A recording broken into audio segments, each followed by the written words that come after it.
Greetings, humans. I'm Andy, and I'm George, and welcome back to the Windmill full of corpses.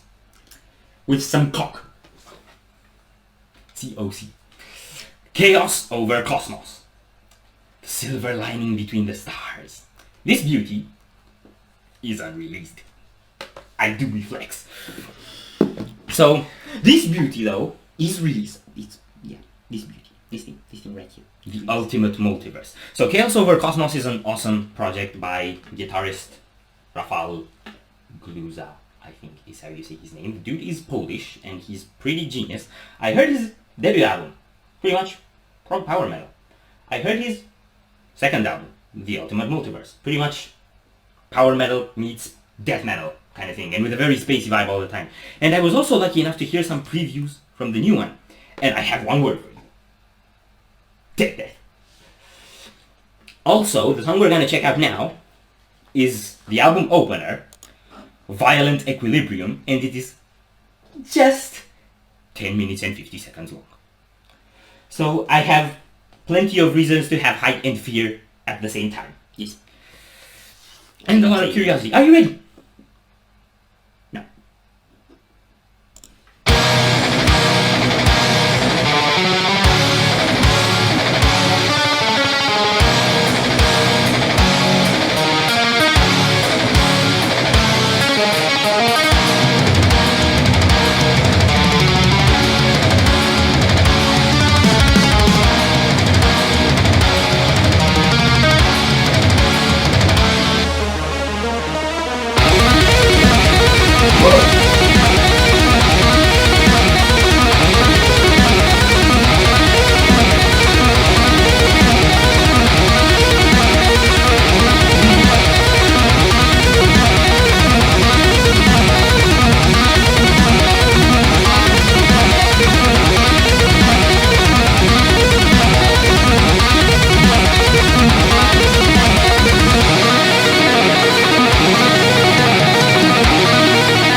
Okay, the first thing that's becoming clear to me is trying to find a good moment to pause here is suicide, because there isn't one, so I'm gonna pause at a bad time.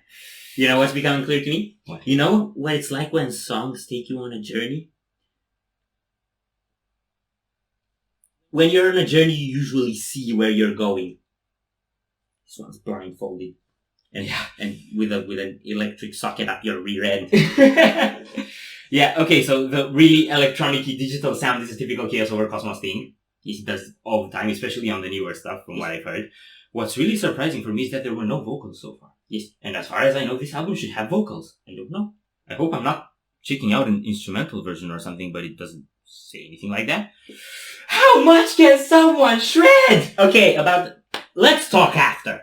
Okay, I have stuff to say, but after. Let's go.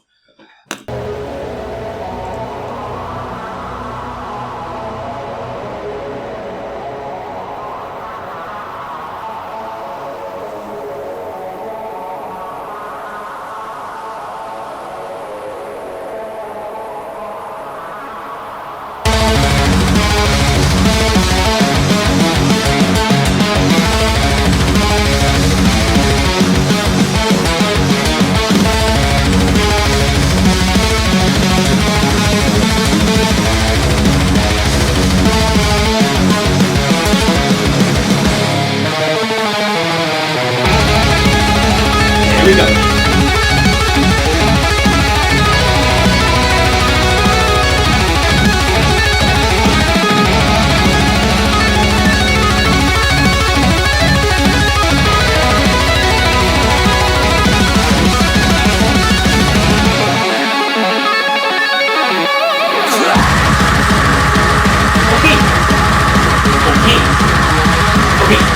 Okay.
That was a marathon. A big one. That was actually like running a marathon in 10 minutes. Yes. So, yes, definitely. That's what I was thinking earlier on when I said when it ends. I'm hearing two things on the leads. Mm-hmm. Symphony X and Rings of Saturn. That's a cocktail! So that was really, really, really cool. Okay, so I gotta take time to process it because it was a lot. So, drums. Basically Robo Tech-Death. Okay, I'll take it. And basically everything in this song is somewhat Robo. So Robo, not Hobo. Yes. Yeah, so lots of double kicks, lots of blast beats, lots of transitions, and the occasional progressive bamboozleism when it just cuts through the groove. I'm sorry, I'm confused. Occasional? Well, you know, if an occasion is every few seconds. Then I'll take occasional. Okay, so that's what I was gonna say. It's such a trippy song. It always fools you. Always. It's like you think you know what's happening. You don't. No, you don't. You really don't know what's happening. Really don't. Like, this is what this guy is trying to say. You don't know what's happening. Also, don't try to know. Yes. It's like, stay clueless. Okay. You were going somewhere. Yeah. Okay, so that's the drums, mainly. It's basically a lot of drilling. Yes. Then, I didn't catch much of the bass. I think he might have also recorded the bass. I think he records guitar and bass. Mm-hmm. He's got the guy doing the vocals, and then the keys and drums are sampled. I can hear. Yeah. But, you know, he makes use of the sample thing pretty well, because usually the problem with samples is that they sound too digital. Well, how do you fix that? Make it purposely digital! Yes! And that fits with the spacey vibe. A lot. What I was gonna say is, that's probably my main gripe with this style. It's a bit too processed as a sound, but it also works together with the aesthetic, so yeah. Give and take. That's really cool. A lot of shredding. A lot of shredding. A lot of sweeps. I love the sweeps. They just come in, they come out. You don't know when they're coming in, you don't know when they're coming out, but they're always just bananas.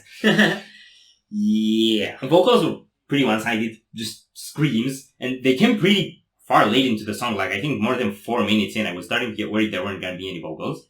The tremolo picking stuff is super precise, super mechanical. It's like, you know what it reminds you of a little bit? Do you know Anup Sastri's EPs where he records drums and samples everything else? Yes. And makes the guitars so that no one could ever be able to play them, like just computerized and extreme, if you'd want someone to play them?